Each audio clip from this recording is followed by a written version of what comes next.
Hello friends, welcome to ED action. இன்றைக்கி வந்து சூப்பரான எறா வறுவல் தாங்க செய்ய போகிறோம். இது ரொம்ப சிம்பிளாகவே செஞ்சிடலாம். ரொம்ப டேஸ்ட்டாகவும் இருக்கும் இந்த எறா வறுக்கிறது. இது எப்படி செய்கிறதுன்னு பார்க்கலாம். இப்போ வாங்க நம்ம வீடியோக்குள்ளே போகலாம்.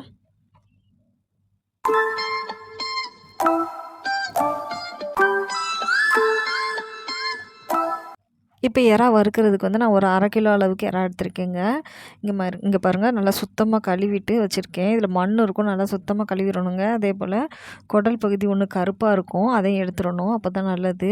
இங்கே பாருங்கள், சுத்தமாக கழுவி எடுத்துக்கிட்டேன். இது இப்போ எப்படி செய்கிறதுன்னு பார்க்கலாம். இப்போ அடுப்பு ஆன் பண்ணி ஒரு பாத்திரம் வச்சுருக்கேங்க.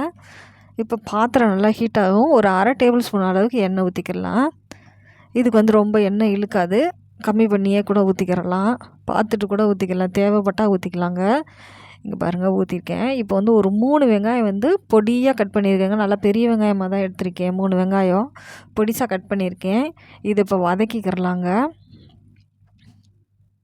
இப்போ இது வெங்காயம் வந்து நல்லா வதங்கணும். இது கூடவே ஒரு கொத்து கருவேப்பிலையும் சேர்த்து போட்டு வதக்கிடலாம். இப்போ வந்து இது வதங்கட்டுங்க. இதுக்கு வந்து நம்ம பூண்டு இதுக்கு இடிச்சுக்கிறோம். இங்கே பாருங்கள், இடிக்கிற உரலில் வந்து இப்போ வந்து நான் பூண்டு வந்து ஒரு பெரிய பல்லாக தான் எடுத்திருக்கேன். ஒரு 5 பல் பூண்டு எடுத்திருக்கேன். இப்போ இது கூடவே வந்து ஒரு 1/4 ஸ்பூன் அளவுக்கு சோம்பு சேர்த்துக்கிறலாங்க. 1/4 ஸ்பூனுக்கு கொஞ்சம் கம்மியாகவே மிளகு சேர்த்துக்கிறலாம். இங்கே பாருங்கள், ஒரு 10-15 மிளகு போல் சேர்த்துக்கிறலாம். சேர்த்து இது எல்லாமே நல்லா நைஸாகவே நல்லா இடிச்சுக்கிறலாங்க.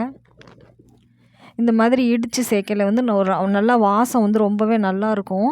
இதுக்கு வந்து இஞ்சி பூண்டு பேஸ்ட்டு சேர்க்க வேண்டாங்க. இந்த மாதிரி தட்டி போட்டோம்னா ரொம்பவே நல்லாயிருக்கும். இங்கே பாருங்கள், தட்டிட்டேன். நல்லா பூண்டு நல்லாவே தட்டியாச்சு. இப்போ இந்த வெங்காயம் வதங்குது பாருங்கள், இதிலே சேர்த்துக்கிறலாம். சேர்த்து இதையும் போட்டு நல்லா வதக்கிடணுங்க. வெங்காயமும் இந்த பூண்டு எல்லாமே நல்லா வதங்கணும். நல்லா முருக வதங்க விட்டால் தான் நல்லாயிருக்கும் டேஸ்ட்டாக. இப்போ நம்ம எறா போட்டு செய்யலை வந்து இது எறா வந்து ரொம்ப நேரம் வதக்க தேவையில்ல. அதனால வந்து வெங்காயத்தை நல்லா வதக்கிடுவோம். இதுக்கு வந்து தக்காளி பழம் எதுவுமே சேர்க்க வேண்டாங்க. இது வறுக்கிறதுனால இப்போ வெங்காயம், இந்த பூண்டு இதுக மட்டுமே போதும். இங்கே பாருங்கள், இந்த மாதிரி வதங்கிடணும் வெங்காயம், அப்போ தான் நல்லாயிருக்கும். இப்போ வந்து எறா சேர்த்துக்கிறலாம். இப்போ எறா சேர்த்து கொஞ்சம் லைட்டாக பரட்டி விடலாங்க. அதுக்கப்புறமா மிளகாத்தூள் சேர்த்துக்கிறலாம். ஒரு 2 நிமிஷமாக இந்த மாதிரி நல்லா பரட்டி எடுத்துக்கிடுவோம் எறாவை மட்டும் போட்டு. இங்கே பாருங்கள், எறால வேறு தண்ணி விடும். அதனால் வந்து தண்ணி வந்து இதுக்கு வந்து ரொம்ப கம்மியாக தான் சேர்க்கணும். இங்கே பாருங்கள், இந்த மாதிரி வதக்கிடலாம். இப்போ வந்து நான் ஒரு 2 நிமிஷம் நல்லா வதக்கிட்டேங்க. இப்போ மிளகாத்தூள் சேர்த்துக்கிறலாம். மிளகாத்தூள் மட்டும்தாங்க இதுக்கு சேர்க்கணும், தனியாக தூள் சேர்க்க வேண்டாம் வறுக்கிறதுக்கு. இப்போ வந்து ஒரு 1 1/4 ஸ்பூன் அளவுக்கு நான் வந்து மிளகாத்தூள் சேர்த்துருக்கேன். இது வந்து தனி மிளகாத்தூள் இல்லைங்க, இதில் மிளகும் சீரகமும் கலந்துருக்கும். மஞ்சளும் சேர்த்து தான் அரைச்சிருப்பேன், அதனால் மஞ்சத்தூள் இதுக்கு தனியாக போடலைங்க. இப்போ மிளகாத்தூள் போட்டு நல்லா வதக்கிடணும் இந்த மாதிரி. இப்போ வந்து நம்ம மிளகாத்தூள் போடவுமே அடுப்பை வந்து சிம்மில் வச்சுக்கிறலாங்க. அது வரைக்கும் நான் மீடியம் ஃப்ளேமில் வச்சுருந்தேன். இப்போ வந்து ஃபுல்லாகவே சிம்மில் வச்சுட்டேன். இப்போ நம்ம பூண்டு தட்டினோம் பாருங்கள், அந்த உரல்லே வந்து ஒரு 2 டேபிள் ஸ்பூன் அளவுக்கு தண்ணி ஊற்றி லைட்டாக அலசி ஊற்றிடுறேன். அந்த தண்ணி மட்டுமே போதுங்க, தண்ணி தேவை கிடையாது இதுக்கு. இப்போ வந்து நல்லா சிம்மில் வச்சுட்டு நம்ம மூடி போட்டு இதை வேக விட போகிறோங்க. இது மிளகாத்தூள் போட்டு நல்லா மிக்ஸ் பண்ணிடலாம். மிக்ஸ் பண்ணிவிட்டு இப்போ வந்து ஒரு நிமிஷம் தாங்க வேக வைக்க போகிறேன். இப்போ வெந்த பிறகு நான் காட்டுறேன் பாருங்கள் உங்களுக்கு. இங்கே பாருங்கள், மூடி போட்டுடலாம். இப்போ இங்கே பாருங்கள், இப்போ 1 நிமிஷம் தாங்க வெந்திருக்கு, நல்லா கொதிக்க ஆரம்பிச்சிருக்கு. இப்போ வந்து நம்ம உப்பு சேர்த்துக்கிறலாங்க. இதுக்கு வந்து ஒரு 1/4 ஸ்பூன் அளவுக்கு தான் சேர்க்குறேன். நான் உப்பு முன்னக்கூட்டியே சேர்க்கலை. முன்னக்கூட்டி சேர்த்தோம்னா எறா வந்து கொஞ்சம் வரப்பான மாதிரி ஆயிரும். அதனால் 1 நிமிஷம் வெந்த பிறகு தாங்க நான் உப்பு சேர்த்துருக்கேன். உப்பு சேர்த்து இதை நல்லா மிக்ஸ் பண்ணிடலாம். இது மிக்ஸ் பண்ணிவிட்டு இது வந்து திரும்ப வந்து ஒரு 2 நிமிஷம் தாங்க வைக்கணும், ரெடி ஆயிரும் இது. இப்போ நம்ம ஏற்கனவே வெங்காயம்லாம் நல்லா வதக்கிட்டோம். இப்போ எறா மட்டும்தான் வேகிறதுக்கு நம்மளுக்கு டைம்.